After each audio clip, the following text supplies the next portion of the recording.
Hey. Welcome to the. Is anybody watching the chat? I will be. Yeah, I have it open. Okay. Hey. Okay. I don't like being chat blind. It's to scary. the- Is anybody watching the chat? Oh, I will be. I need to have it open. Okay. Hey. Okay. I can hear myself. How about that? I have muted channel Yep. thing. Same. So. Hello, Sky. Hi, Sky. Nope. Wrong. I should not be. Oh gosh. I should not be doing that. Could someone post in stream that we've started? One of these days, this will not go wrong. Well, what is this? The third episode? What? It's fine. Fourth? It's the It's third because you fine. guys did a double Well, header. third with you. Oh, I don't know. Whatever. It's fine. Yeah. It's fine. We'll make out all right. Wait, where am I posting that we're live? In Haley! places. In places. In places. What's your favorite color, Haley? The Mobius strip. We're just never going to stop this. We're just not No. going to stop the fact that we're rambly and run off on a tangent immediately. And like to take the piss out of each other on occasion. Hello, people in chat. Hello, Gil. Welcome to the third episode of Ish. Role Perception. Ish. Ish. Where we will be talking about episode 3 and 4, I believe. Yes, 3 and 4 of the second campaign of Critical Role. Ooh. I have my notes. It's okay. And this time we have a Beat. Hello, Beat. Hi. Oh, yeah, I'm here. My computer isn't borked, and I'm also not sick. So Yeah. all of those things are great. Both hosts and technology are working correctly today. Well, not anyway. The question of whether I'm working correctly is, very. That's questionable on my end. Yeah. I may or may not have stayed up late to watch the figure skating, the peers figure skating. Fair enough. And also the speed skating, because that's fun. Say hi to your partner when you pick her up from the train station. Say hi to all the partners when you pick them up from the train station. Well, yeah, it's rude not to. It's, don't just randomly say hi to people, but more, like, hey, you're my partner now, all right? No. Please stop. Don't accost strangers in real life. Yes. Maybe. This has gotten very, very, very... I don't know what's happening. No, neither do I. Hi, Sky. Hi, Gil. Hi, Sky. Sky and Gil and Sue. Applied the buddy system randomly. Gotcha. Yeah. Says Gil. That's cool. Right. Okay, episode 3. We started with combat. Yes. Roll initiative, which everybody was surprised at, which I found hilarious. I was like, how else did you think this episode was going to start? Yeah, it was. Considering how the previous one ended, you should really have expected them to know that they were going to go in. But yeah, Matt basically, they were all still chatting and catching up, and then Matt went, "I want you all to roll for initiative," and they all went, "What?" It's like, yeah, that made sense to me, and I'm a total noob. So Yeah. Yep. You knew, and yeah, you know exactly where that was going. As soon as they started, it was like, you're going straight into combat. Shitty initiative rolls. What was it? Laura and Sam got ones, natural ones. And however, Travis still ended up at the bottom of the pile because he rolled a natural 3 and has no modifier for his initiative. Yeah. Sam's response to, because Laura and Sam have given each other dice, and Sam rolled that dice for the first time, rolled a natural 1 and just chucked it.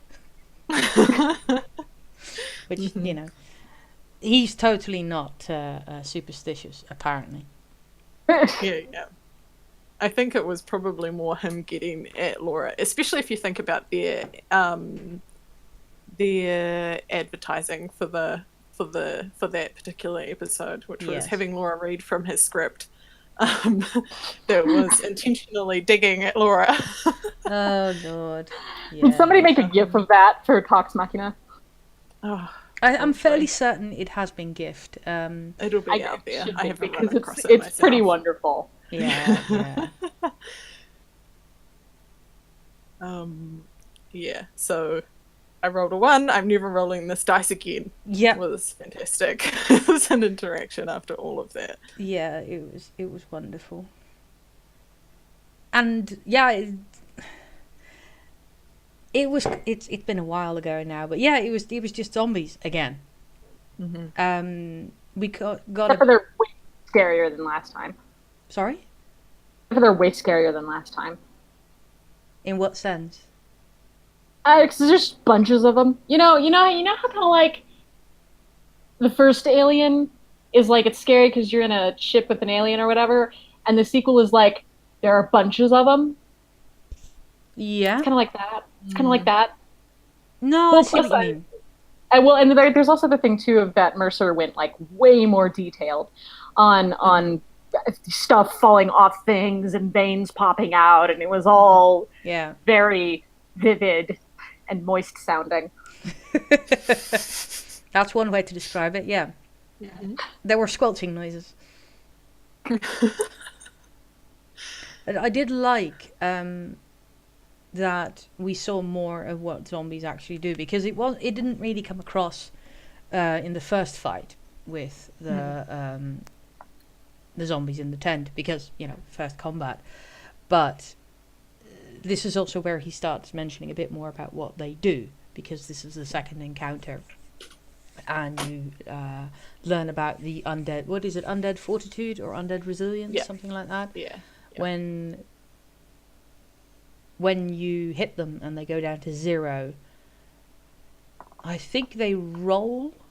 Yeah, he rolls, and then if they save or if they make the roll, they come back with 1 hit point, I think. This is why zombies and sometimes skeletons, or anything really with the undead fortitude trait, are an absolute bugger. No, that totally makes sense, and thank you for explaining that. I was quite curious about that. So I have a question. What is the status of Frumpkin? Is he dead or something like that, or is he still around? Oh, yes, because you wanted a description of familiars, Yes, didn't you? yes, I did I do did that last episode. animal familiars. I don't. Okay, so Frumpkin is still around. You don't have to worry about that. The way that familiars work is that the caster of the Find Familiar spell chooses their form. Their original form. And then the familiar acts independently of them, but will obey their commands. So that's why Caleb can order Frumpkin around.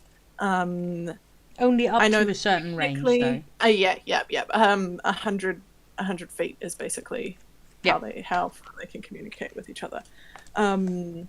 In combat, they're supposed to have their own role, their own turn, and own turn and initiative. But I have noticed that Matt is just doing it with Liam's turn, because that's just easier. I would probably do the same. Yeah, I mean, if you've got 4 people if you've got 4 players, having an initial roll for, or having another initiative roll for a familiar or a summoned creature makes sense. But if you've already got 6, 7, then it becomes ridiculous. I think it just works. I understand it in terms of if you had them separate, then that means that your spellcaster has to do a little bit more strategy, because you can cast spells that use touch with your familiar. So if you can get your familiar into position in one turn or whatever, and then hold back your action, so then you can cast the spell through the familiar, then that I see. you got to be a little bit strategic about how you use it in that terms. You could potentially flank your enemies with your familiar if you really wanted to. Yeah. I believe that's subject to flanking rules, yeah. Keep in mind that 5th edition doesn't usually have flanking. No, I think you get advantage. Well, no, I think it must be in 5th ed. I think it's specified. I don't think it's actually in the rule book. The rule book. It's D&D. There are no set rules. House rule everything. So if I was like, I want to flank this guy, you'd be like, oh, I'm gonna roll for your perception or whatever. It depends on the DM. Like, I know that Matt's made the rule that if you're directly behind, then you get an advantage for flanking. So that's fine. But yeah, I know that in previous editions, flanking was an actual thing that was actually in the player's handbook or the rule book or whatever. But it's not so much in 5th. So totally up to the DM whether they allow that or not. Okay. All right. What else? Familiars. And Frumpkin did not die by getting hit with a book. No. So what happens is they basically, whatever form they have, they use the stat sheet of that form. So Frumpkin being a cat has 2 hit points. Oh my god. Yep.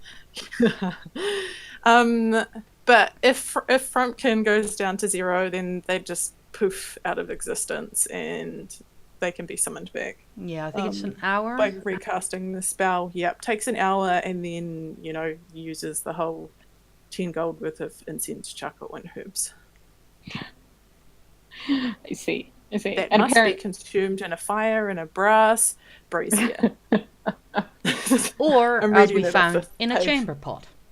Yeah. Evidently. God bless him so hard. Oh god, yeah, and apparently Not just has money all the time. That was a shocker for everyone. I was like, wow, this is I didn't. So the other question I had is like, if you have a party like that, and sort of, well, can we explain what happened with Not though, so that I can ask my question in context? Oh yeah, basically last episode, Caleb had gone to Burnished Biblios, I think it is, and found 2 books that were interesting and that he wanted. They were 13 gold in total. Not had nicked a platinum drinking flask. Yes. And Caleb goes, we have no money. I am going to see if I can convince my lovely little goblin friend about selling the platinum flask. And Not turns around going, I have a better deal. How much are the books? Well, 13 gold. And she just hands him 13 gold and just stares at her flask going, I like this one better. And everyone just goes, wait, what? And Liam actually double checks with Matt going, did she just give me 13 gold? Yeah. So yeah. So there you go. My question though is that so pretty much not everybody has to know how much gold you A, start out with, or B, that you're rolling around with, or C, how much you have on you at any given time. Nope. Though that depends on your on what you've decided as players. That's a purely storytelling choice. If you are an existing party, if you pre-generate a party, for example, you can say, right, we know that we have a party purse of X amount, and you can also say, well, everyone has a personal amount of money. But no, you don't have to. Okay, all right, that makes sense. Well, and I understand probably for something like Critical Role, you would keep a lot of different things sort of secret so that there's an actual performance aspect to it, so that things like that can happen, and they're genuinely surprising and humorous. And also Not, I think, is probably my favorite character presently. The internet agrees with you. She's great. She is adorable. She is. Not and Jester seem to be fast crowd favorites. Well, I think Jester might have the Bailey factor too. Yeah. Yeah. Yeah, definitely. No, that's definitely true. There are. Yeah. I definitely got salty about a post that I saw come across my Tumblr dash. Yes, Can we talk about that post? Okay, it was just a post that someone was just like, everybody's just, the meme of everybody coming in here being like, oh, Marisha is awesome now. And I'm just like, she's always been awesome. Like, you guys just didn't get it. Yeah. Well, yeah. Her about it. Yeah. Totally makes sense. No, although Yeah. if not and Jester had their own little cartoon series where they just ran around and got into trouble, I would be all about it. And I sincerely hope there's some Flash animator out there working on that. I have come across multiple times Jester and not Lilo and Stitch crossover things. Oh, I saw. reblogged We need to, okay, so and chat can get with us on this because we seriously should start doing like a fan art of the week or the week in fan art. We should totally start doing that because there's so much of it. It's so good. Yeah. So I mean, what does chat think of that? I mean, we do this for you. What you guys think, and But I saw one that was Caleb and Not, and it was out of Lilo and Stitch, and it was like Caleb was like, send me the nicest angel that you can, and Not was yes, and it was cute. And I saw. I also saw one where it was the record player scene, and it's like, hey Caleb, and it's just like opening Not's mouth. Yes. Yes. Record. I am deeply fond of Lilo and Stitch. Yes, please. It will always make me cry. Well, there are parts of it that I like. I like the bits with the sisters. I don't like Stitch. I have to be honest with you. I find him deeply annoying, and I want to punt him. I think that's part of the point. Well, it's kinda like I think you're very much the adult sister in that relationship. Yeah. Well, you know how some people love Chihuahuas? I think they're bug-eyed little monsters. That's not me. It's hard for me to adjust because I'm thinking about getting a dog, chat. I am totally enabling this. I know everybody's enabling me to get a dog, including my mother. She was like, let's go get you a dog. And I'm like, but it's not right yet. I know, I'm dragging my feet so hard on something that'll potentially make me a happier person. But at any rate, like all of the like apartment-sized dogs are all smaller dogs, and a lot of them are Chihuahuas. And I'm like, I don't know if I can deal with a Chihuahua because they're awful, and I don't want to do pitties because pitties are way too big. And then people get weird about pitties, and I don't think that pitties are bad dogs. I think they mostly have shit owners. Yeah. I mean, when it comes to dogs, I am a huge fan of the purebred mutt.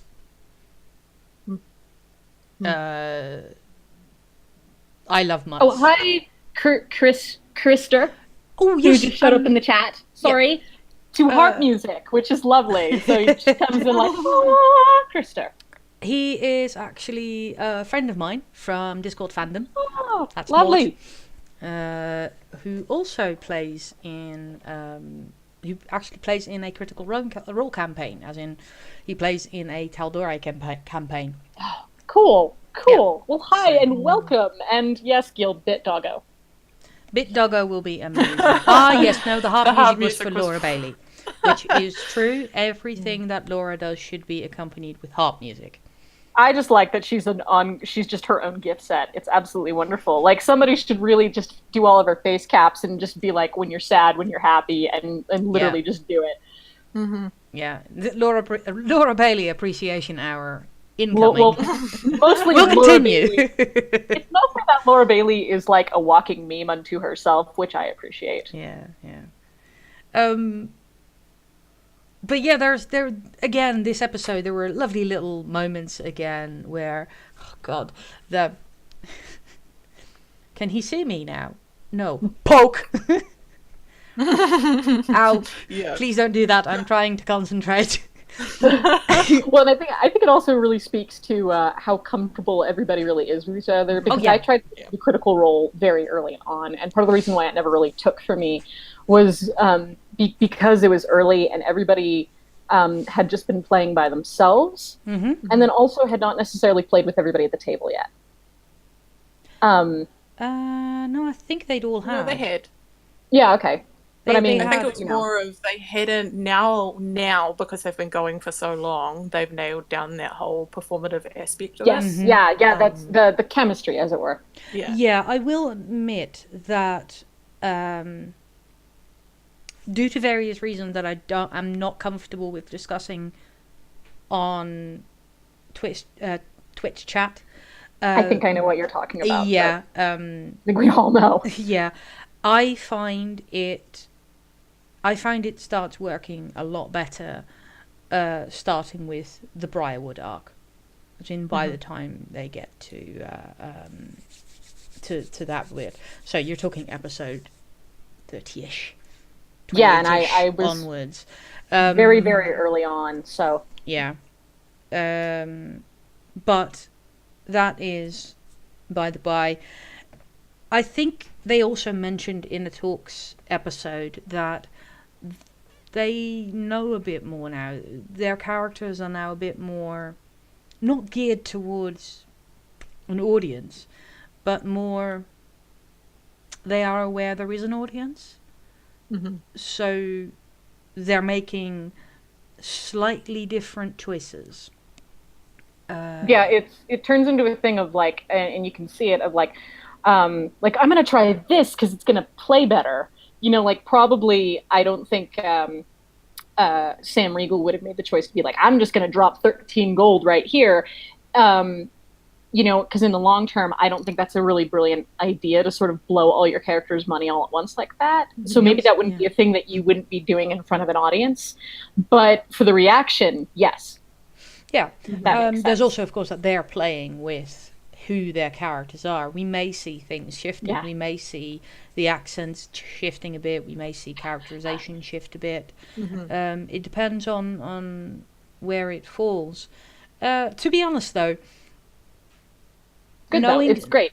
knowing Sam, he would probably pull that kind of shit regardless Yeah. of whether or not there's an audience, because he does do that comic timing really, really well. Well, the other thing that I've learned too is that Liam O'Brien is just perpetually extra.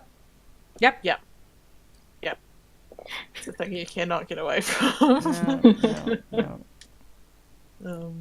And I still love how everyone is so in love with each other's characters and with each other. It's just, it's And a with delight. Well, we're definitely, I think, at a nadir, and I don't know because we're in a heyday. I think with Critical Role. Yes. It's Well, Critical Role prime time presently. role playing in general, but definitely, I mean, for the show. Yeah, it's a good point. This is a good point to start. I'm really excited about the rest.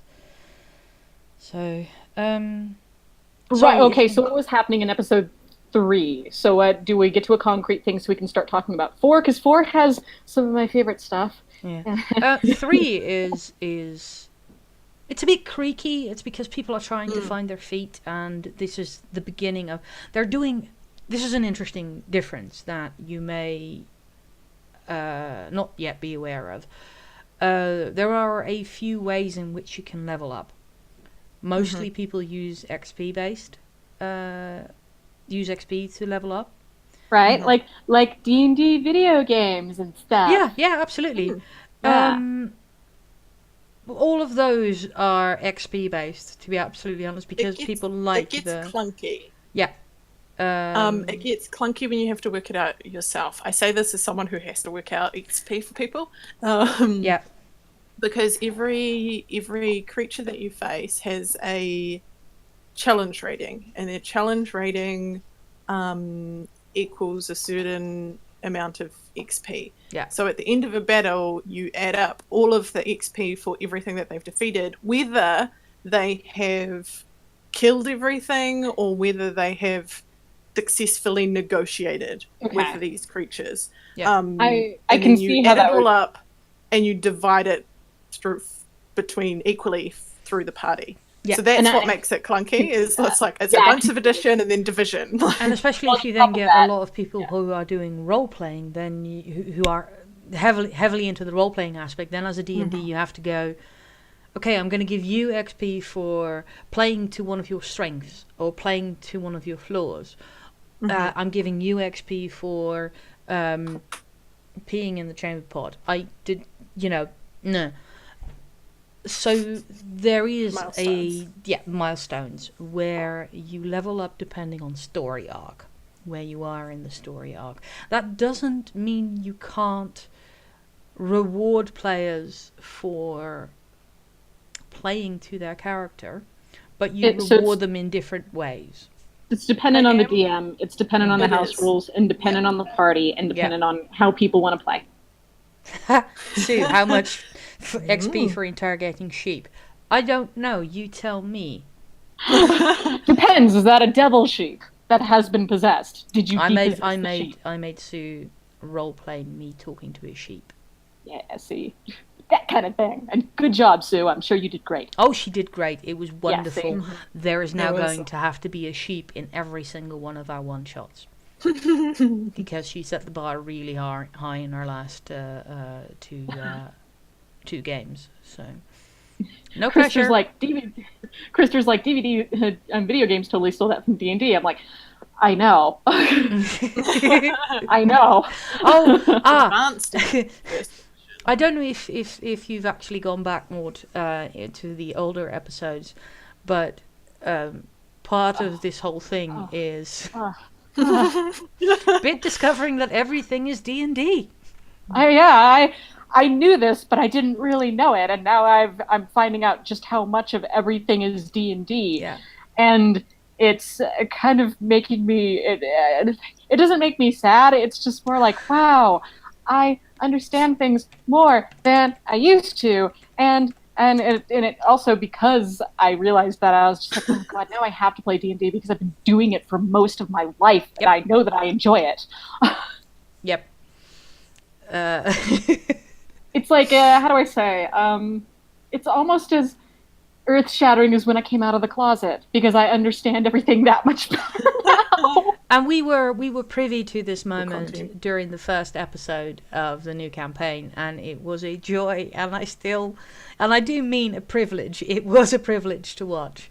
I'm very emotional and open about being emotional, I guess. Yeah. But yeah, so we've got there's some lovely little moments in this episode as well. It's very combat heavy, so it's less character based, which is why I'm like, I don't remember anything about 3 aside from like, this is how combat works, and I now know more about combat. I took a single page of notes, which pretty much tells you everything. Combat, because it is so mechanics heavy, slows everything down, and we had not 1 but 2 sets of combat. And they went through the first one rather quickly. They did, but I still zoned out. Yeah. Oh god, I'm glad I'm gone. What's happening, guys? I don't know. I'm glad we've killed everything. Cool, great. I'm glad I'm not because I was watching this on VOD, and I had to stop and take a 2-hour break and do other things, and then come back and continue taking my notes for the episode. It's when it's easier to follow for me when it's story based, as if it's a story based encounter or something. Okay, Gilb. See you later. See ya. Bye, Gilb. Thank you for hanging out. Yes, thank you so much for coming, and send us the fan art. Yes, send us links to fan art. Join us in the Discord. Drop it in the channel. Maybe guest with us next week. I don't know. Yeah, who wants to throw in? Could someone throw in the link to the Discord? Because if I go to Discord, it will show my Discord on stream. Because I don't know how to OBS. Oh, do we have a bot? No. We do not have a bot. Hang on, I'll get there. I'll do it. Okay. I haven't had time to set up the bot yet. It's okay. Well, we can set it up. That takes time. Yeah. But yeah, I found the fight in the circus tent, so the first fight, moved faster. It went quicker for me. Then the first fight at the start was a bit,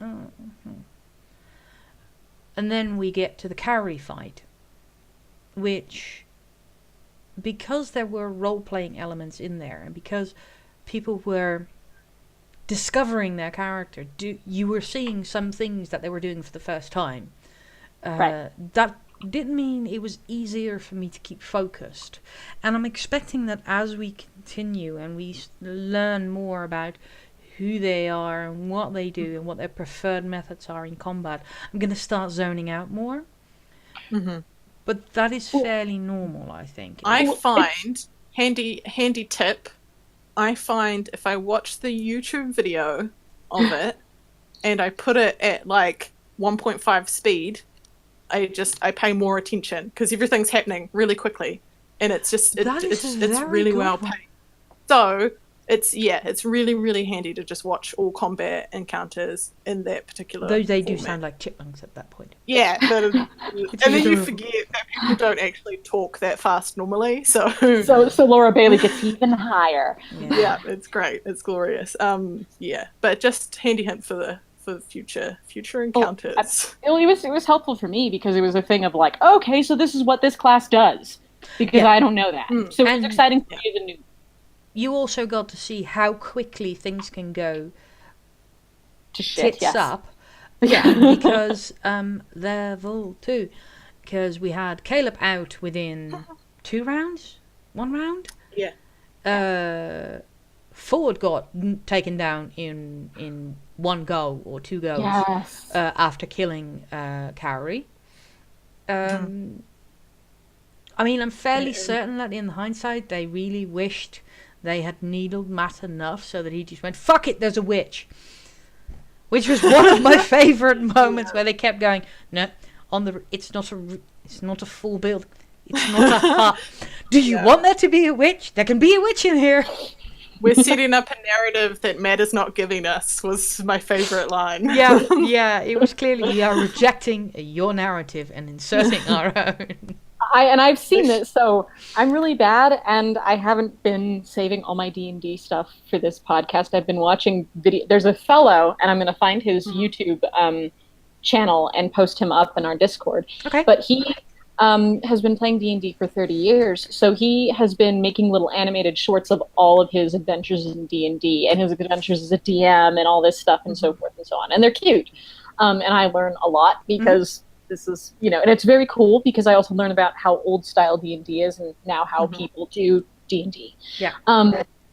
But it's quite funny because he has one where he set up this whole thing. He wrote this whole big thing for everybody to go on, and during the first turn, none of his players wanted to do anything, so he was forced to toss everything else out that he had written for his episode 1 and had to do all this stuff. So players can dick you around, and that's actually kind of why role-playing games are really exciting to me, is that you can sort of force those things in, and it's like, do you want there to be a witch? And it's like, maybe we do. Let's see how bad we can push this guy. They have a relationship where it is all in good fun, but Matt is not afraid to go, guys, I built a thing. Could we do the thing? That's when they've already started doing the thing. It's not the railroading, it's literally, you have started doing this thing. Pay a bit more attention to it, be a bit... I step in, and Skywise, I think Sky was here all along. Sky was here all along. Yep. Sky is omnipresent. Sky's summoning word was the Sky is in your heart. No, Sky is in the sky. That too. But yes. Can be both. Hi, Steph. But yes, as he says, it's great that they're so squishy. It absolutely is. I love that they're so squishy and they have to conserve their energy and conserve their spells, and they can't just throw fireballs at each other. Even though in the last campaign, as encounters got bigger and the stakes got higher, the balancing of your players can do more, therefore you can ask more of them. That is a balance to strike, and that seems to have been working in the last campaign. Interesting to see how it goes for this one, because it's a completely different dynamic. But yeah, so they kill Kaori. They nearly lose 2 of their own. Would it be Marisha something- continues her her quest to be horrible to small children by choking the heck out of well, what's her name again? Toya. Toya, and then just cold cocking her in the head. To be fair, she is during that too, where he was just like, and you can tell everybody about how you beat up a 12-year-old girl. So yeah, she continues her Very deadpan. yeah. Also the line, and you guys thought Keyleth was fucked up, like, was just brilliant. Yeah, it was so brilliant. yeah. I like Marisha without scruples. I think it's great. I think you need a token evil teammate, as it were. Not evil, what I'm saying, but a token chaotic teammate, whatever. Yeah. Morally ambiguous. Yeah, teammate. grey. Yeah. And you have Not and you have Bo, who are sort of very much in that.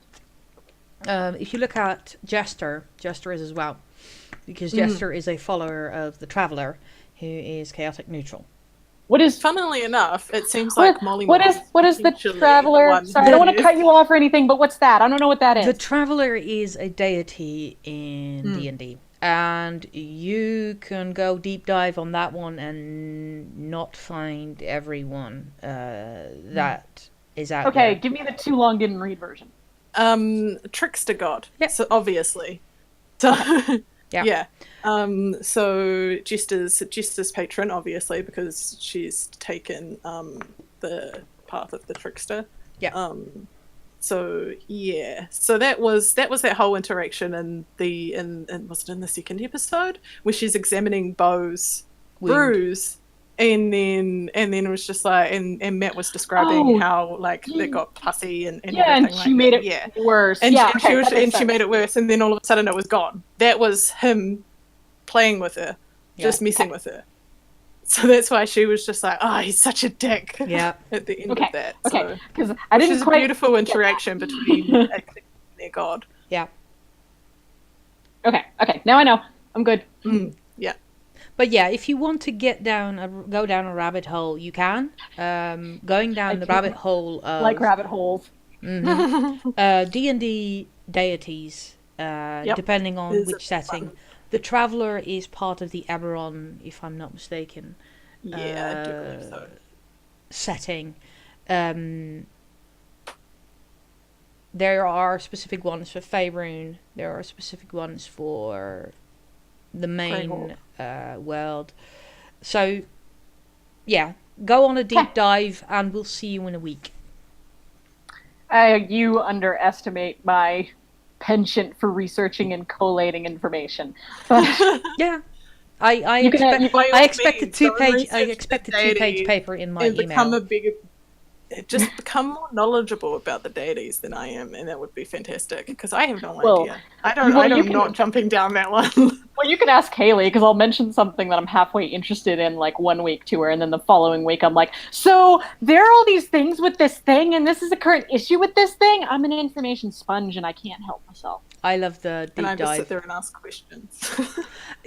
It's wonderful when you have someone in your life like that, because you can go, I'm doing something, I'm just going to ask that person what that means, and then you just get the information pre-filled. It's great. Well, I mean... I recently did it with growing hazels in my current area. So now Hazelnuts, everybody. Yeah, I'm going to build a hazelnut empire. I'm like, you're going to emigrate in 5 years. That's a terrible idea. It's also a 5-year plan in order to get that done. So it's definitely not happening. Because it'll take 5 years for those hazelnuts to make money. Sidebar. Yeah, and I won't be there, and no one will take care of it. Ooh, so. that's really cool. Sky just said one of the gods is based on a Finnish goddess. Oh yes, we learned that. Share. Which one? We learned that in tell our us about campaign. Please. The campaign that Sky and I play in together. We learned that the other night.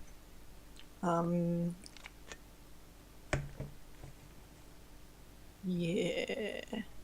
God, can I even remember anything that happened that night? Share it in the Discord if you want. Because we still have episode 4 to get through. We do. Yes. We do. But yeah, the demon toad is vanquished. Yes. Portoya the is demon- so the demon toad Yeah. is a standard D&D villain, yes?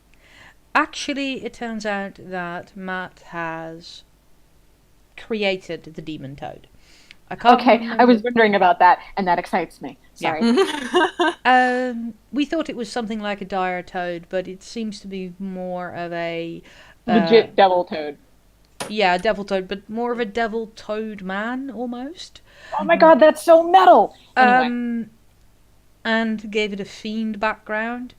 I am really interested in prodding my monster manual and the Volo's book, and also maybe Xanathar's guide, to see if I can find out what he used as a template and how he built it, because I'm wondering if it might be a slad, if he used the amphibious creature type as a base and then added fiendishness and zombifying stuff. Snails and puppy dog tails. Yeah, pretty much. But yeah, you can build your own creatures. Totally. If you can do it in the monster manual as well.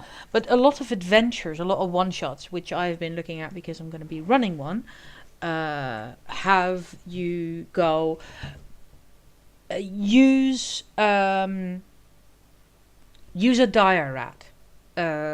Use the stats for a dire rat. Use the attacks for the dire rat, but rename 2 of these attacks to something more appropriate, thematically appropriate, something like that. Okay, so if you wrote a one-shot or whatever, and it's like you wrote a one-shot of just like it's a Sense 8 one-shot or something silly where it's just everybody sharing an apartment, and it's like, you have to beat the dire rat, he's asking you for rent. So, yeah, you could do that. But it's also things like, I want to give an interesting flavour. I don't want it to just be... Myliki, sorry to interrupt you. Myliki is the goddess that Sky mentioned. Ah, cool. I will need to go on Tinternet and find that one You out. can indeed. So and you can go down you can that find rabbit hole. A host of homebrew content, including monsters and yeah, D&D Beyond. That's D and also D. D&D, not D and D. Well done. Well done. Is that everything we wanted to cover in the third? Because it's a lot of combat and a lot of, for me personally, learning how combat works. I have notes. Hang on, I'm checking my notes. I mean, I just wanted to point out fun things, like Caleb trying to put his book down his pants, and Jester being like, I'm not afraid of dicks. And then Marisha just looking at Liam and being like, she's not your sister now. Yeah. Which was just a great interaction as a group. Marisha being upset about not being able to see anything when they got to the island because they're humans and they don't have dark vision. Yep. So she actually said, we're lowly humans now. And then looked at Taliesin and was just like, how did you deal with this? And Taliesin just turned around and was just like, it was awful. I made all of you go before me. I made you go first every time. Yep. Oh, and then there's the crab moment. The Chinese whisper moment. Yeah. The Chinese whispers moment was great. Was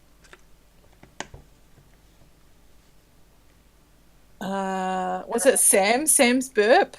That like everyone was like, no, like that was gross. Yeah. And then it happened again. And Laura falsely accused him. And it was Liam. It was like, Liam was like, oh, sorry, that was me. And then, oh no, that's just Caleb's stink.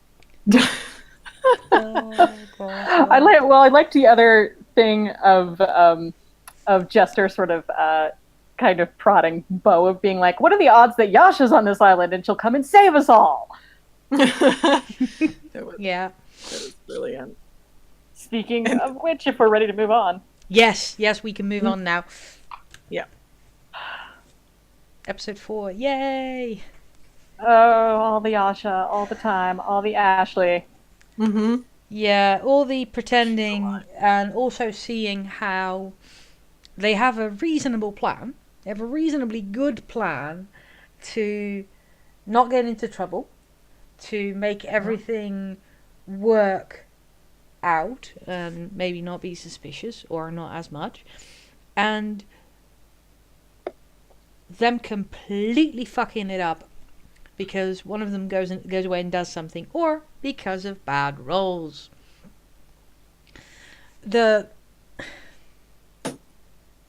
I was really worried that Toya was going to run away.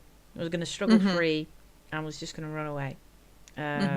When Jester and Bo walk over with Carrie's head. And Jester's like, we had a party! And it's like trying to do the Weekend at Bernie's thing. Yeah, and also the whole, yes, you are in fact showing her the head of her surrogate parent right now. And Molly just goes, fuck this shit. And just goes to the front of the boat going, nope, deal with this shit. I'm not doing this. He cut the head off Barney. Basically showed it to her, shoved it in her face. Yeah, it was... Yeah, the Barney who practically raised her. Yeah. And then Caleb is trying to have... What is Caleb? I think he's having to trying to have a conversation with either Ford or with Nod. With Ford, I think. Yeah, and everyone just shows up. He's trying to have a reason. Which always happens. Yeah. If you every time Liam pulls someone aside to have a chat with them, someone will inevitably step into the conversation, and he's just like, "Oh, you're here too." He's done with everybody doing that. Yeah, and I think it was Mauricia just handing money, and he go, "Oh, so you're here too," and then just turning over to Taliesin or Molly, going, "Do you want to get in on this?" And it's that. I like how he keeps trying to have in character one-on-one moments, and the others are not necessarily metagaming, but they're not necessarily 100% paying attention to the fact that, or twigging to the fact that he wants to have an in character personal conversation. So they just butt in, and then when he does it, they go, well, oh no, we lost a bit. No. You stand by for technical difficulties. Stand by for bit.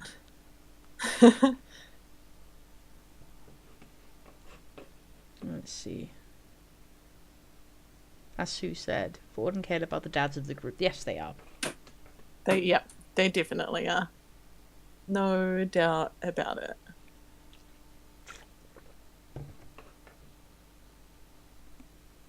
Oops, now her router is misbehaving. Oh no.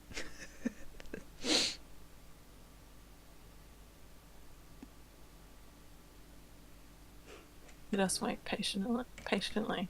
Who has the hold music? Someone put hold music on. Yeah, don't make me sing.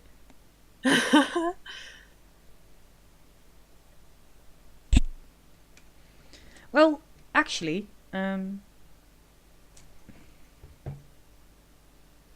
nope. Gone. Lost it. Yep. I can see the thought running away. It has a tiny little fluffy butt.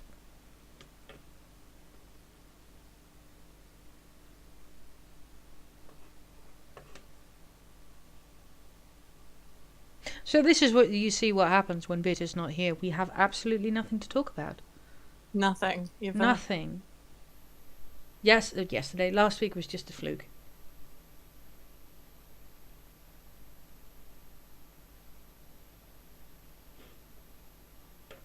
Oh, thank you, Steph, for singing for us.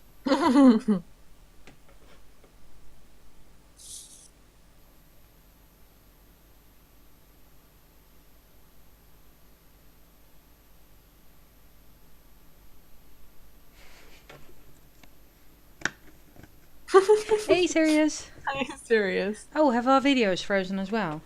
Balls. Oh no. Ah.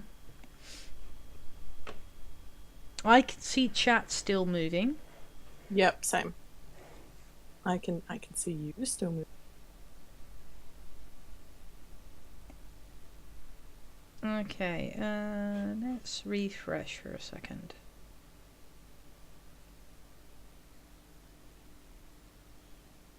Ooh, advertisement. Yay. Talk about some wormwood.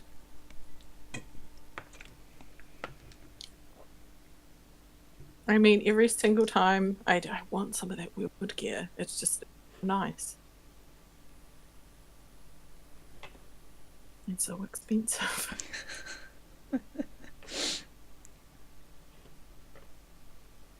No, Have I? I never know what to do during technical difficulties either.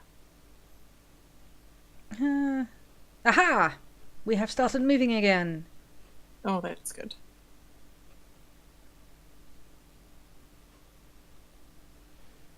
Nope. That was the wrong button. I'm not allowed to press that button.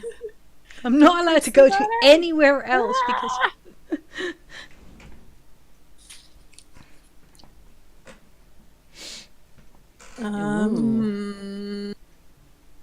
Artisan die. Some Ooh. things that I didn't mention about episode 3. Yes. Everyone getting pissy at Taliesin about the golden snitch. Yes. Yes. Oh, that was lovely. Oh, it froze again. Which is great. Also, I think at some point Travis makes a joke about Taliesin's iron snitch. Oh god, yeah.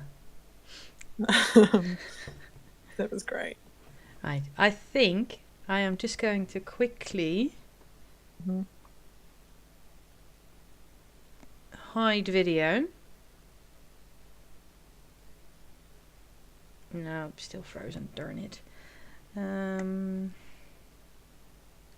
We have technical difficulties.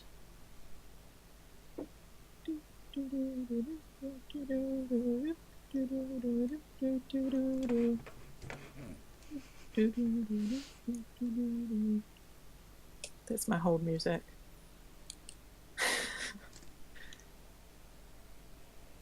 Slightly worried that we might have to stop and start again.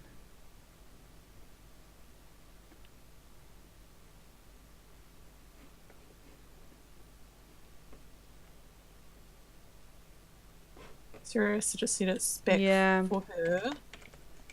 Whee!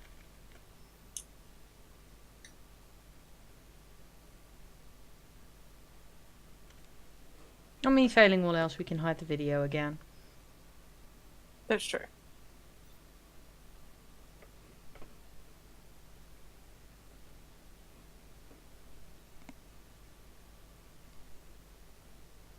Brilliant. It started moving again. I don't know. It must be my end if I do too much. Usually. That's why I ping it. Oh, it's a lot lower. It's like... Was No. it like over 2,000? Now it's at 200. So that's a lot nicer.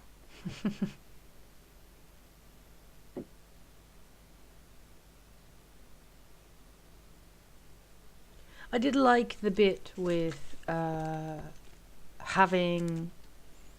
Oh, heavens. Seeing a bit more of Ford's background with the...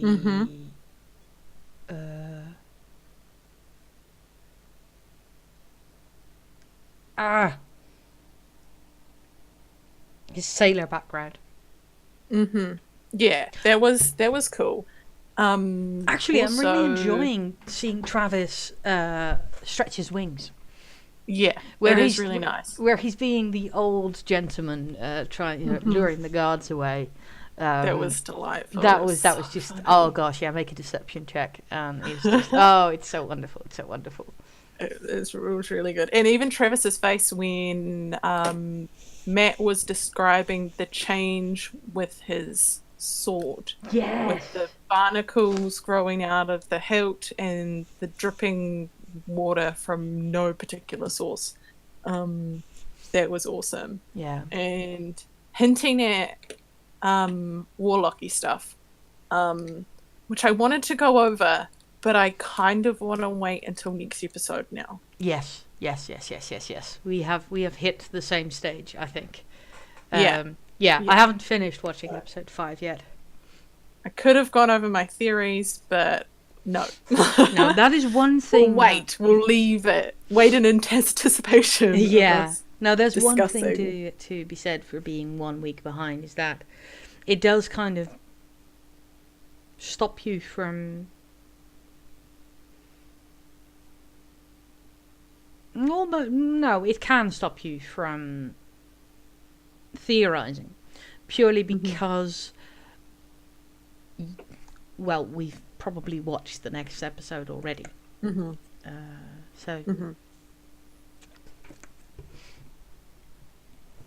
I do if I get the chance to watch it live. If in the future I'm not going to be able to watch it live, then I will probably not get to watch it until after this, because I don't have Alpha, so I have to wait for the release. Yeah, and if we hit that stage, if two of us three are not watching it until Monday, well, we can't watch it until it's released on YouTube, I'll shift to that as well, because it's more fun that way. Let's see. Jet blankies are good, except the sun's out here, so I'll refrain. Yes, I'm a bit sun cold. that I've had in a week. I'm wondering if it's the calm before the storm, because there is a cyclone happening in the South Pacific currently. So I'm wondering, because it's supposed to be making its way over here. Those are not good words. I don't like those words. No, we're hoping it doesn't hit, because Samoa has been hit quite heavily with it, major flooding. Yeah. So I am in particular hoping that it doesn't. Yes, wrap my blanket around Stephen. Good idea. Hoping it doesn't hit here for the sole purpose, the sole fact that it'll be harder for us to go and help or lend aid if we've been hit with severe weather as well. Yeah. Because we'll focus in rather than out. It's quite scary. Yeah.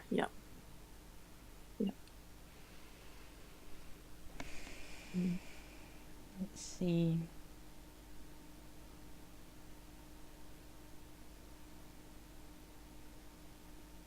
Not seen a bit yet. Nope. How about we take this moment for a bio break? Yes, we can do that. How about I mute us, and I will take us off camera for a second. We will be right back, folks. Yes. Shall we say 5-10 minutes? Yeah. Cool. Sounds good to Okay. me. See you all in a bit. Hopefully with a bit. With a bit would be awesome.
I am fortified with coffee.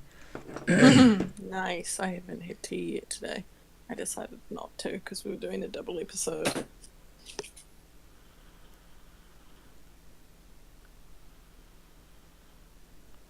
That's why I'm having coffee. I just didn't want to get up and need to use the bathroom every 2 minutes. In the second half. Coffee definitely help. Hi, Bean.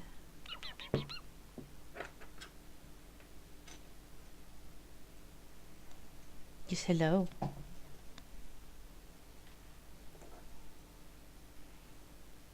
Congratulations, you have discovered the laser pointer. Oh, I forgot about Jester being given the healing kit. What? Jester being given the healer's kit. Oh, yeah. What do you mean I'm the cleric? I've never travelled with people who are dying before. I'm just gonna give it to her. Yeah. I like how a lot of Bo's thingies. I'll put us back on video. I like how a lot of Bo's decisions appear to be, fuck it, I can't be bothered to think through this or to have a discussion about this. Just have it. Mm-hmm. You're going to ask me too many questions. Have it. Which I do like a lot. It's kind of wonderful. Yeah. Yeah, it is. It is wonderful. I love that Marisha has given herself that freedom this time around. Yes. Especially after having a character that was so guided by her morals in the first season. Mm-hmm. So to see her let up on that is just so wonderful. And even like Taliesin looking across the table at her and telling her small things like, I'm so proud of you right now when she does something and doesn't feel bad about it in the least. Yeah, it's wonderful. Which is, in my opinion, the reason that a lot of people are saying that Marisha is suddenly awesome now. And I'm just like, she's always been awesome.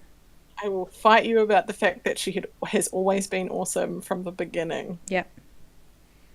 And no one was paying any attention. Yeah. There are reasons for that, I'm fairly certain. Which, considering I am trying to keep this a reasonably positive, a vaguely positive thing, don't want to get too much into it. But, nope. It's... Yeah, Marisha was always awesome. That's the final word on the matter. Yeah. We have discussed this. We have decided she has always been awesome. And if you don't believe that, then, well, just sit there in your wrongness. You can come fight Haley about it. Or me. I think for some people I might be actually, they could come fight you if they really feel strongly about it. I mean, if you come all the way to New Zealand for a fight, I'll fight you. Whereas if you come to the UK just for fights, I might actually just give you tea. Or coffee.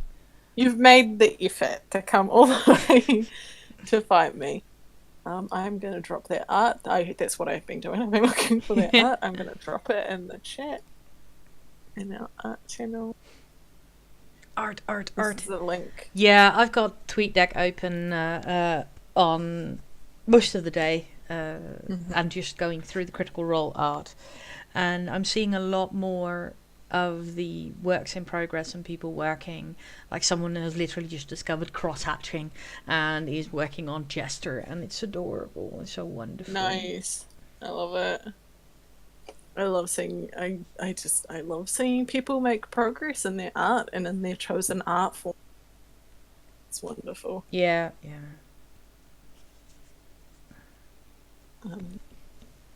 Fair warning, anybody that follows me on Tumblr I do tag everything Critical as CRS2 Yeah. for Critical Role Season 2. So if you need to blacklist it, feel free. Yeah. And then if you click the thing to see it anyway, that's on you and it's not on me. But Pretty yeah. much.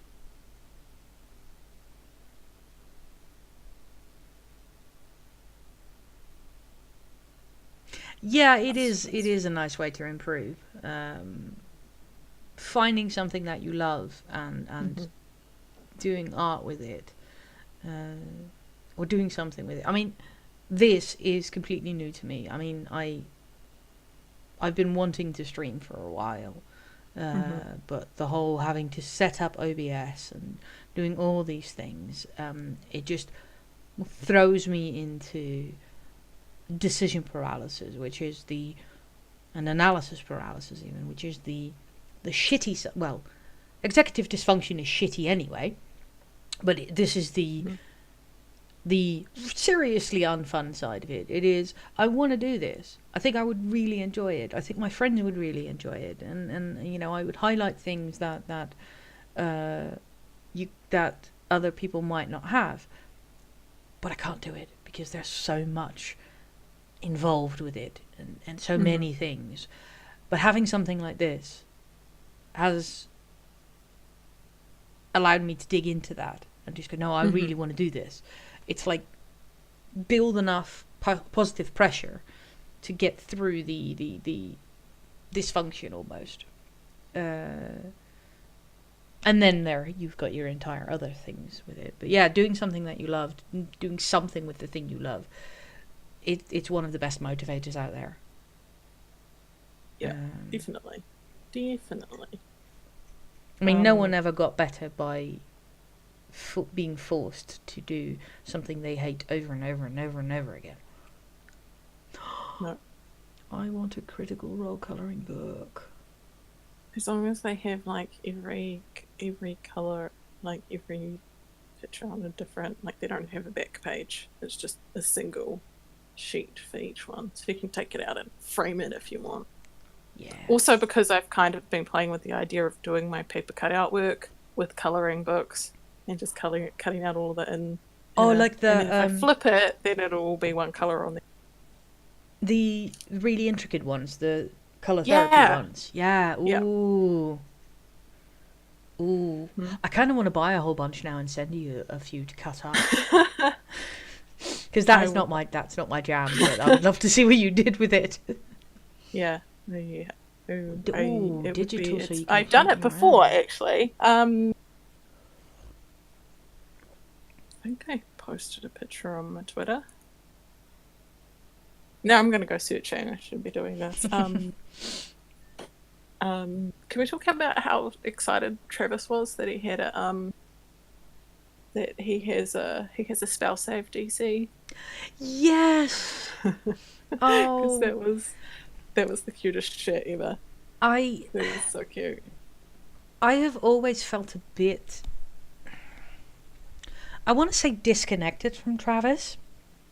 I've always liked him at talks. I've always and when he was doing the Battle Royale stuff and some of the Q&As that he was involved with, I really enjoyed that. And the moments where he got to actually have one-on-one interactions with characters in the previous campaign, I really loved what he was doing. But to see him play something completely new, I think you saw what he was trying to do when they were coming up to major battles, and he flicked into that whole strategic mindset and would just not even talk as Grog in his accent. He would discuss it as Travis. Which was really cool, because that's like a lot of players are like that. They won't discuss strategy. I don't know what's going on with my autofocus. They wouldn't discuss strategy. They won't discuss strategy in character. They'll do it out of character and be like, here's what I'm looking at doing, or here there are options. So yeah, super interesting. I like it. I like that he gets the chance to do this. You know. I mean, I have. I like all of the people. I like all of the players involved. But watching Travis fall in love with his character, and being so excited about everything, it's a whole different side that we see of him. We've seen it a few times in the previous campaign, but we're front-loaded on the Travis excitement. And it's just so much fun. I mean, I watch an episode to get the story. And then I watch an episode to see the players' reactions. And then I usually watch again just so I can focus on whichever person was doing the most, almost, or the one that I focused on. And for the last 2 episodes, so actually 4 and 5, and a bit of 3 as well, it's been Travis. Because he's just been like a kid in a candy store going, ah! Yeah. He's like, look at all the things that I get to play with now that I didn't get to play with before. Yeah. Because all, he got to do was run in and not die. crush people. I wonder if he was excited about going down. Because I don't think he remembers the last time he went unconscious. That's true. I think the last... Throws them into unfamiliar territory. Yeah. Yeah, because he was just a sack full of hit points. Yeah. Shit. That's a good point. Yes, thank you. I'm so Thank you for the excited. context bell there, Sue. Yeah. Thank you. There is fanfic. There's a lot of fanfic. I have not delved into that particular fanfic.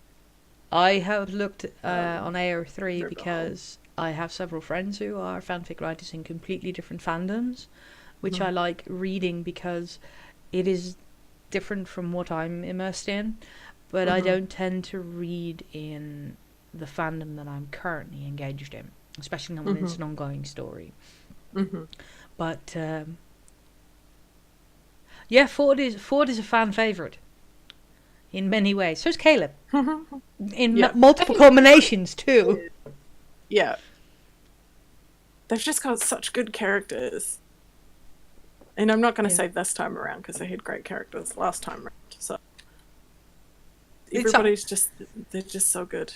I'm so happy that we get to get in on the ground floor and have this whole discovery ourselves. And can we talk about the 5th episode yet? Because can we talk about this next week yet? Oh, is it Sunday yet? Is it Saturday yet? They are the dads. Ford Leb does not sound good. That does not... No. I will explain one thing. There is a Dutch word.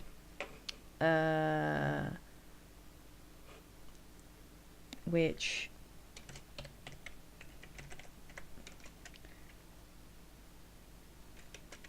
Nah, never mind. I'll do that in Discord. It's not important. K-Lord. That sounds like a really bad edgelord. Bit has said not to wait for her. Oh no! She has to customer service. Oh. Bit has to call customer service. It's...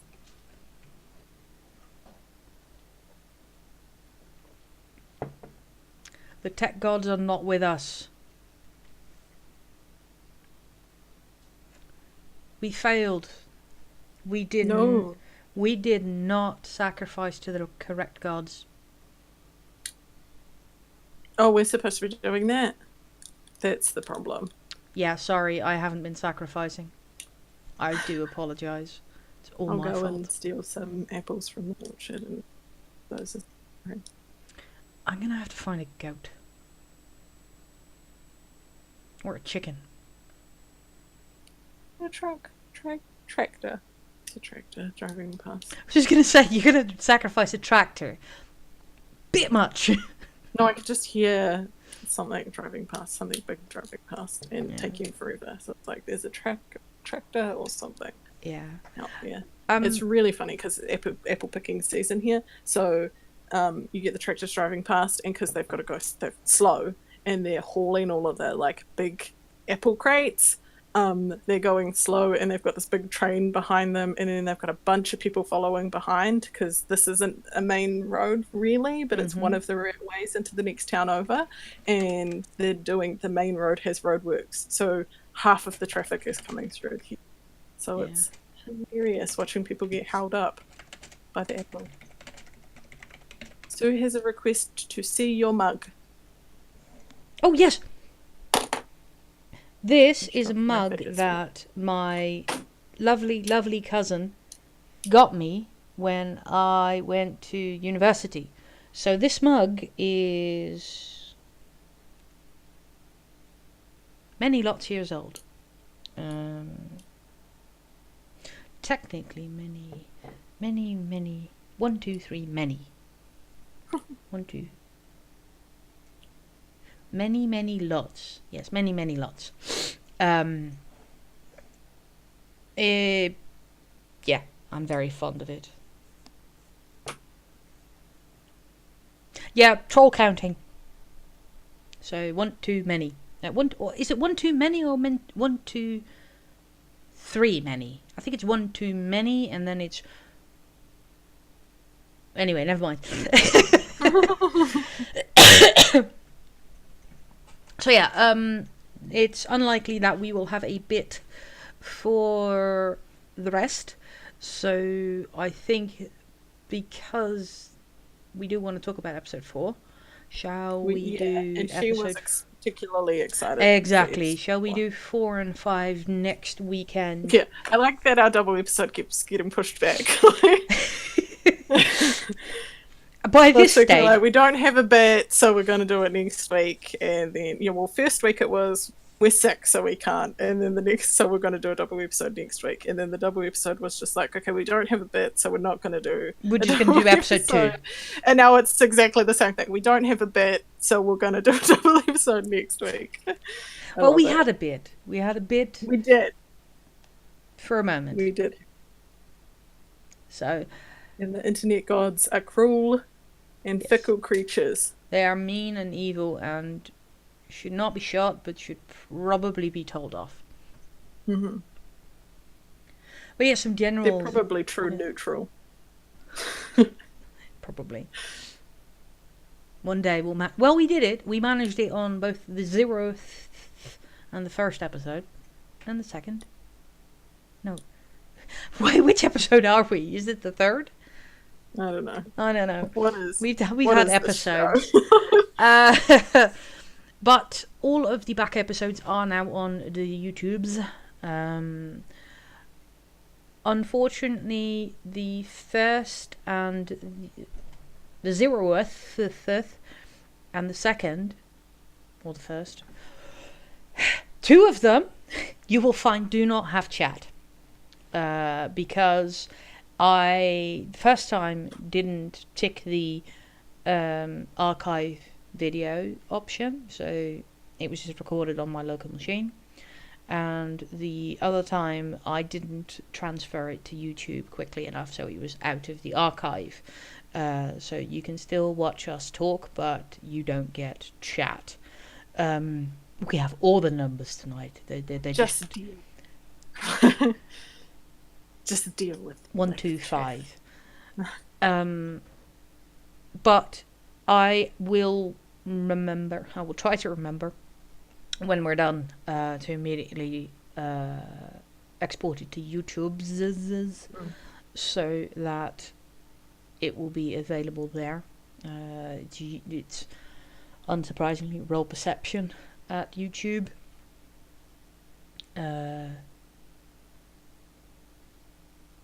But that's pretty much it. There's not much else to talk about.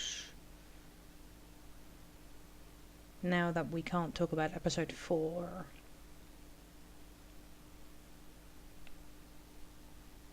Did we have any other favorite bits?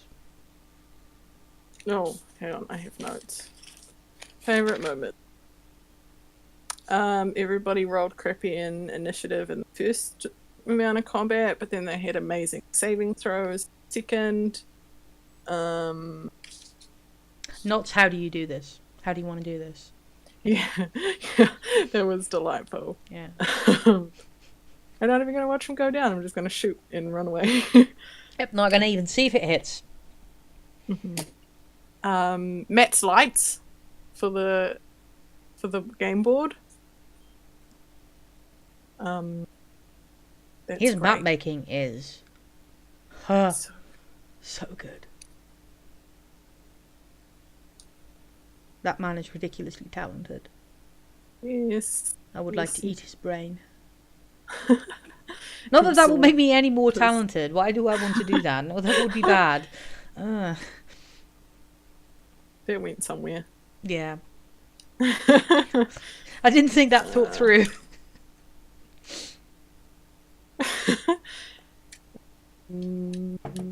Just looking out underneath the tent and then just being like, I want to cast my spell, and then I want to, with my other hand, reach out to Frumpkin and be like, Lumpy! Frumpkin, come here.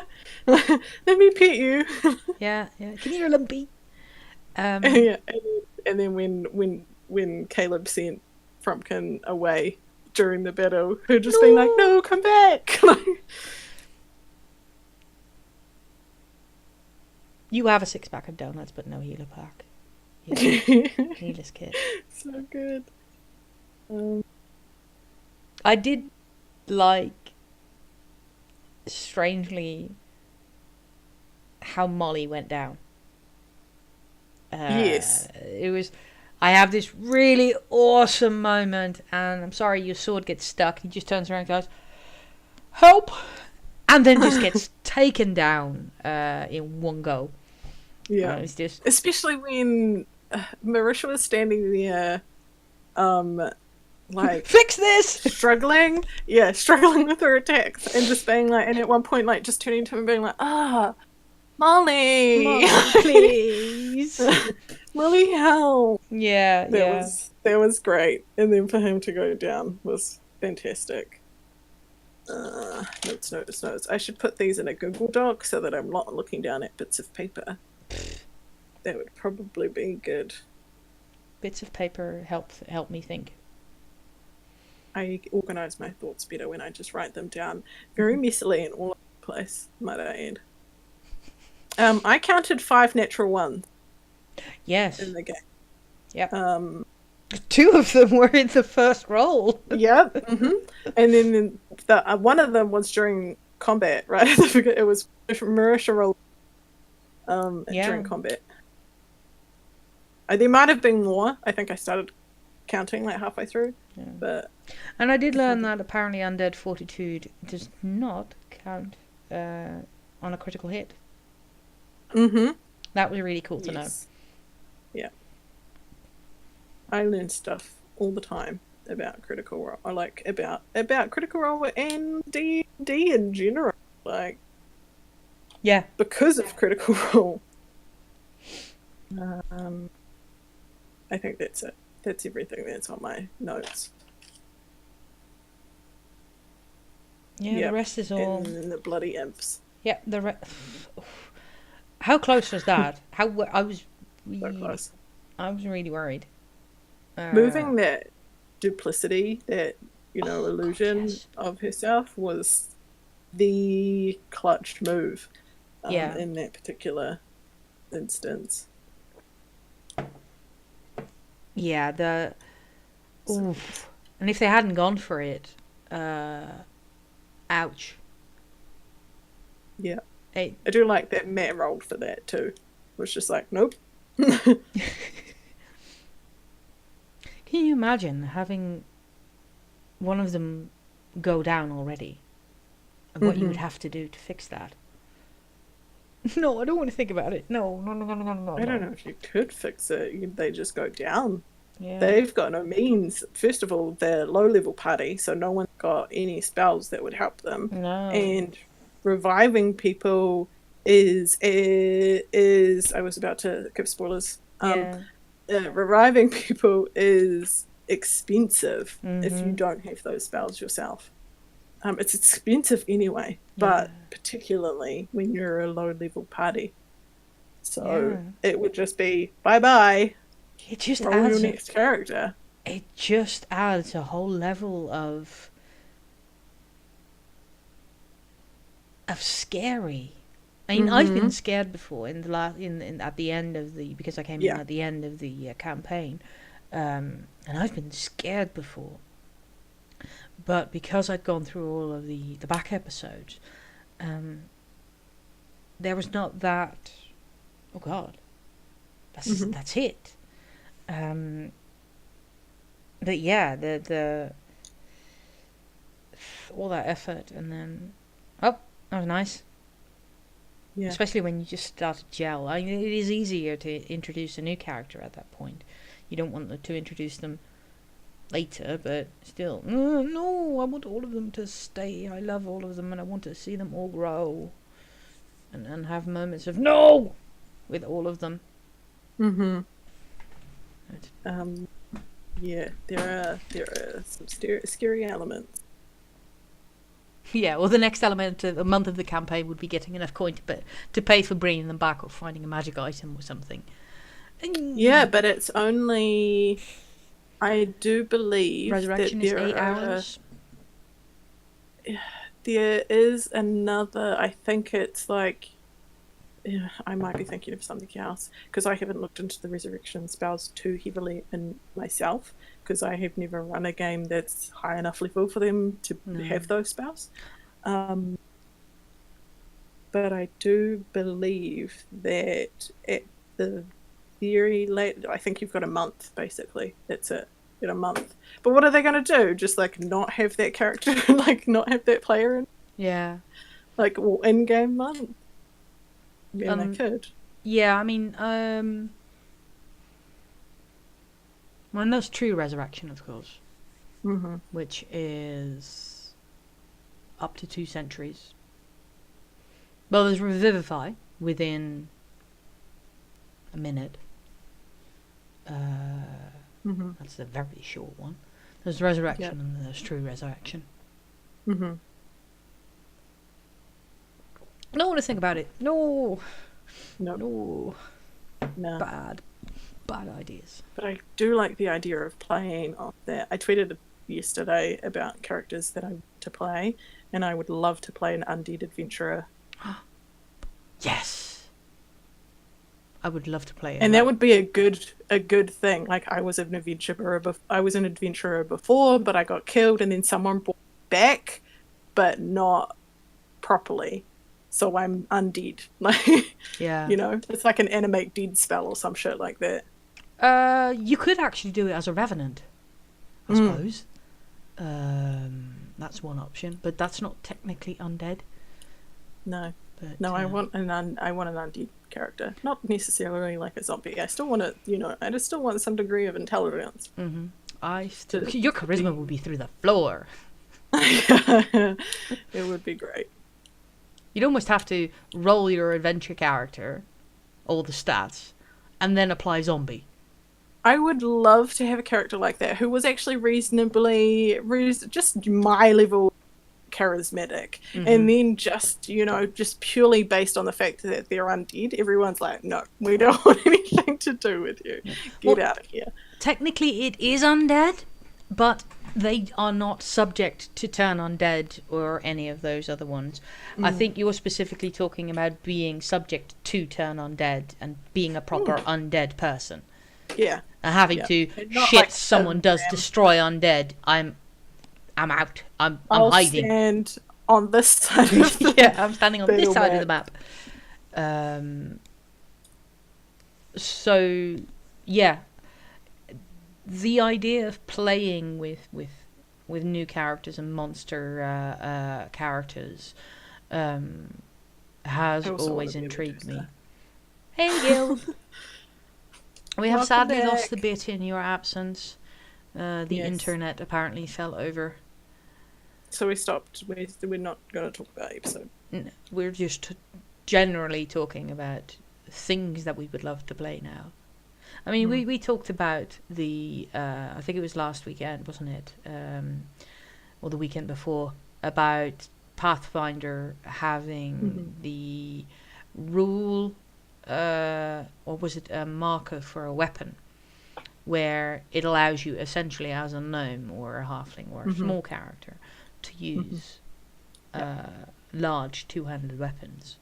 Yeah, so you can still have great swords and great axes. Yeah.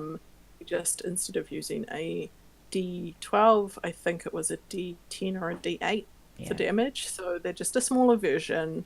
But you said to get the same benefits, but just slightly less damage. Yeah, slightly less damage. Because I would love to house rule that in. Oh yeah, I'm totally putting that in. Holy crap, I want to play a gnome barbarian.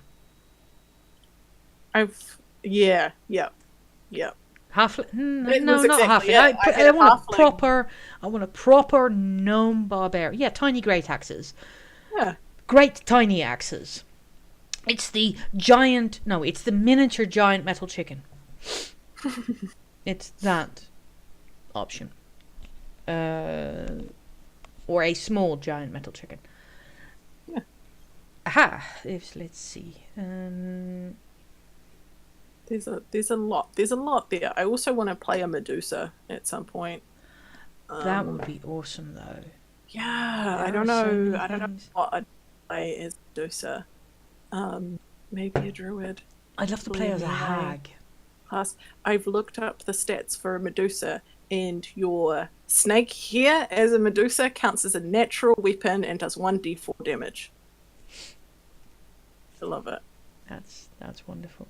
That is wonderful. Regular axes equal tiny great axes. I mean, maybe. That doesn't sound Yeah, but as you don't cool, get. There are certain things that you get bonuses for. That you don't get if you are using a weapon that isn't classed as large, I think. Yeah. So. But it's so simple to house rule.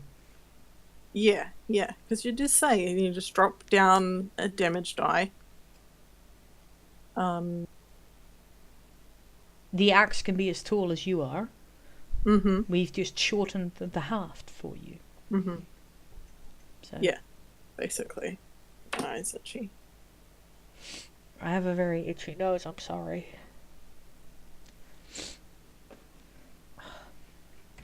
My glasses are really dirty. Deal with that. Fix that later.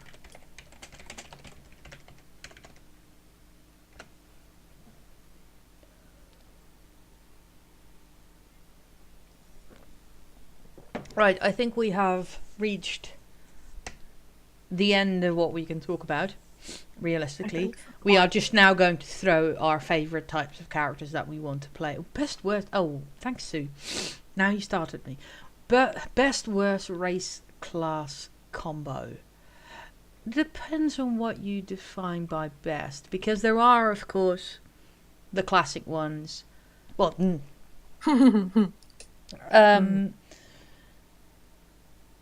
there are, traditionally speaking, race and class combinations that work really well. Like your dwarf paladin, for some reason. Yeah. Or not for some reason. So best could be min-maxing. But best could also be just fun, most fun to play. I think I would be really, really bored if someone handed me a dwarf paladin. Or a dragonborn I think paladin. it's always makes it more good. Interesting. Yeah. I think it always makes it more interesting if you pick something that... It's different with Pathfinder, because Pathfinder you get negative modifiers, where you get like a -1 for something if you're a certain race. So picking something that would be, like, I mean, for a halfling, this is why halfling barbarian was just like a bit of what are you doing? Because in Pathfinder, my halfling has a -1 to strength. And as a barbarian, your main stat is strength. So Mhm. it was a little bit like, okay, so I'm sacrificing a point in my strength in order to create this character. So I mean, it's in fifth edition, it would be anything that you didn't get, like picking a race that basically went with your class. That if you were going to dump that particular stat, and that was the stat that you got your racial benefit from. Yeah. Yeah. That would be, yeah. I haven't. There are It's certain things that difficult. just won't work for you, and I mean that in a world. Not to say that goblins or something can't be lawful good, but you're unlikely to see them be a successful holy paladin of the light striding forth to right wrongs. Mm-hmm. They are going to be incredibly ineffectual. Goliath Rogue. That'd just be That would hilarious. be I love that. amazing. It'd be so good. So would the Goliath wizard that Mort mentioned. Mm-hmm. Goliath anything, really. A gnome. It looks like I have two settings. Very small or very large. So tiny gnome or halfling or Goliath. To play. Yeah, I think it very quickly becomes favorite class and race combinations as well. I mean, when I make characters, I like to do something that's a little bit unexpected for a particular race. Like, I mean, making a with a weak constitution. Like, you know, people don't they don't do that. So, Yeah, con should not be a dump stat. no. But it'd be really cool to try. Yeah. Be hilarious to try.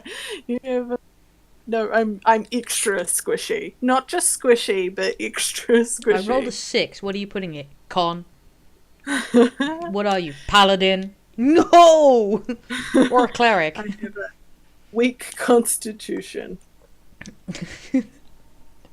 It's a paladin with tuberculosis. Your superpower is coughing on people. A Kenku bard would be amazing. They could only sing covers, as Mort said. That would be wonderful, though. Oh man. Does anyone else have any? Do any of you have any characters that you're wanting to play? As I've mentioned, I want to play I still want to do a mute bard. Like, that's still like at the top of my list of I want to play a mute bard. Problem is you'd have to act it out as well. And I don't think a lot of us know sign language. Would you use flashcards? I mean, yeah, it would either be flashcards, it would be, it just wouldn't, just, you know, someone asking a really big question and me just nodding. Yeah.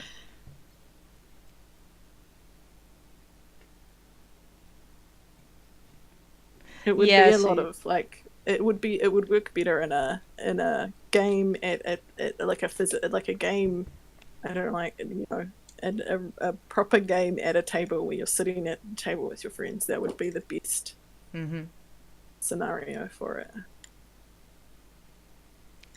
Yeah. As Sue said, yeah, I want to play as all of them, but I also want to DM all of the games. Yeah. Yeah. Mhm. Yep. That is That purely is- why I'm going to run the animals campaign or adventure / one shot, purely because Yeah. I want to play as an animal, and if I make it, someone else might go, "Oh, that's really fun," and run a game, and then I can play the one that I want to play. That's why I started being a D, because I was just like, this is the kind of game that I want to play, so I'm going to run this kind of game, and then hopefully my friends will be like, hey, I want to run games now. It totally worked out in my favor. It seems to work for you, yeah. And now you know my evil DM plans. That's the true evil DM plan. That should Run games so that your friends like it, and then one game so that you can play. How dare you? That is a terrible, terrible thing for you to have done. It was the best game plan in the world. Is that going... Sue, is that going to be your follow-up for the campaign where we're all going to be doomed? How did the campaign go? Because We're not dead yet. Oh, nice. I think it's because we all power-leveled.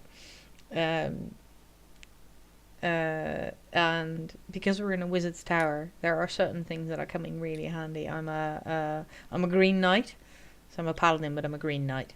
I have an aura of warding, meaning that everyone in 10 feet of me has resistance to spell damage or spell attacks, which was really nice. I unfortunately don't have any resistance to falling through trapdoors. So, I mean, Stephen brings up a point that I haven't run games. You lot currently. What I'm thinking I'm going to do is what I'm going to be doing for Quest Complete, which is I am setting a day, and I'm running a one session one shot. yes. On those days, and I'm doing it monthly, like I was originally intending to do for your group. So I'm definitely going to do that monthly, and then I'm just going to say this is the day of the month. So I don't know, it might be every the last or the second to last Sunday of every week or something, or some such, or like something like that. And then just be like, whoever shows up with their character sheet gets to play. That sounds like a really fun thing. Oh yeah, I need to tell you about the owlbear, apparently. You'll be proud of me. I used Speak with Animals to speak to a random encounter owlbear. Convinced it not to attack us. Told it I would take it home. Convinced it to hide in the trees, and, well, I found a sheep for it. So that it could eat. Because it was hungry. I love it! But beforehand, I found a sheep and talked to it, because something hinky was going on, so I used 2 of my level 1 spell slots to speak with animals. Brilliant. And I basically told the owlbear to wait, and went off into the field and just shivved the sheep and brought it back. While Speak with Animals, the second go, was still active. So the sheep was probably not happy with me. No. I'm probably going to die in the tower, and the owlbear is going to be really sad. Which is why my character will probably, if shit goes wrong, just bail. Just go, fuck it, I've got an owlbear to take care of. Screw you! I'm out, guys. I'm out. So, and Sue was a trooper and just role-played both the sheep and the first sheep, not the second. And the owlbear with me. It was wonderful. Sue is a great DM. Yes. It's just Gilb. You're all great DMs. You're all wonderful, and I want to play in all your games. I need to not have a job so I can play in all your games. I have no job and still don't play in mini games. Okay, maybe not then. Maybe I shouldn't do that. Anyway, we will stop. You're all lovely, and you're all wonderful, and you're all incredibly creative people, and I'm really happy that we get to talk about this stuff together. Yeah, I love it. Yeah. Because it also brings a little bit of, regularity to my life. Which also running D&D gives me as well, because I did that yesterday. So it sets my day up really, really nicely. It's a wonderful end to a weekend. It's also a wonderful mid to my weekend, but doing this on a Sunday night is just really lovely because I go into work tomorrow going, I spoke to my friends, I hung out with friends, and we geeked out and we talked about stuff that we like, and it was really wonderful. Yeah, it's always a good time. Mm-hmm. I really enjoy it. Although we may have to move the schedule. There are a couple of jobs that I'm going for that do Monday to Friday for me. Mm-hmm. So We will find... today being Monday for me in New Zealand. We will find Good a on. way to make this work. As I said, I'm happy to make this work. I did not, Mort. I will. I'm sorry. I have been mildly distracted. I will go into Twitter DM and I will grab it. And yes. Anyway, we will end this. We will call it a night, or a morning, or a day, and we will hopefully, internet gods be willing, and health gods be willing, see you next week when we will be talking about episode 4 and 5. More excitement. Thank you very much for hanging out. Come and join us in the Discord. Come and talk to us on the Twitters at Roll Perception.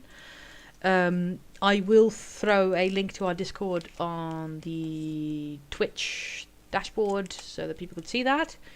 But hopefully see you next week. And thank you for sharing this with us. If you want to. Yeah. Definitely. Talking about D&D and Critical Role and stuff. Exactly. You know where to find us by now. And we will see you next weekend. Bye, everyone.